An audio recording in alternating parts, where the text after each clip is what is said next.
রাজধানীর মোহাম্মদপুরের কৃষি মার্কেটের পাশে ৩টি ব্যবসা প্রতিষ্ঠানে আগুন লাগার ঘটনা ঘটেছে। রবিবার রাত ১:৩০টায় লাগা আগুন ৫০ মিনিটের চেষ্টায় নিয়ন্ত্রণে আনে ফায়ার সার্ভিসের ৫টি ইউনিট। প্রাথমিকভাবে ৩টি দোকান পুড়ে গেলেও হতাহতের কোনো ঘটনা ঘটেনি।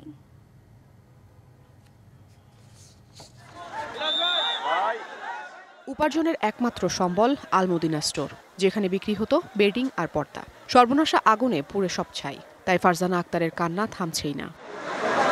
যমুনা ইলেকট্রনিক্স ঈদে ডাবল খুশি অফার সিজন 3, যে কোনো পণ্য কিনলেই পাচ্ছেন নিশ্চিত ঈদ উপহার।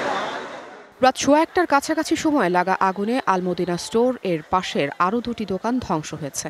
আগুনের সংবাদ পেয়ে ১:৫০-এই হাজির হন দোকানের মালিক।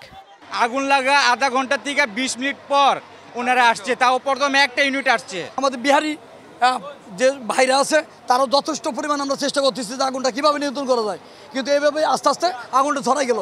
প্রায় আগুনটা ওই পাশে ছিল, কিন্তু আমি জানি যে সব সময় ফায়ার সার্ভিস লেট করে, এখনও লেট করেছে ওনারা।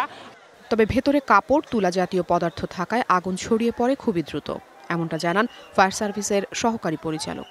আগুন যেহেতু ফুললি ডেভেলপ হয়ে গেছে, তার কারণটা ছিল এখানে ফুম ছিল, যেগুলো আমরা সোফা ব্যবহার করি, পর্দার কাপড় ছিল আর কিছু তুলা জাতীয় পদার্থ ছিল।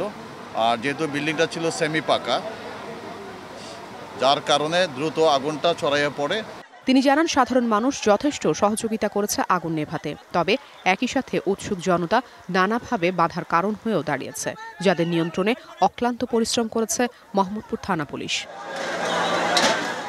Afrin Anwar, DBC news, Dhaka.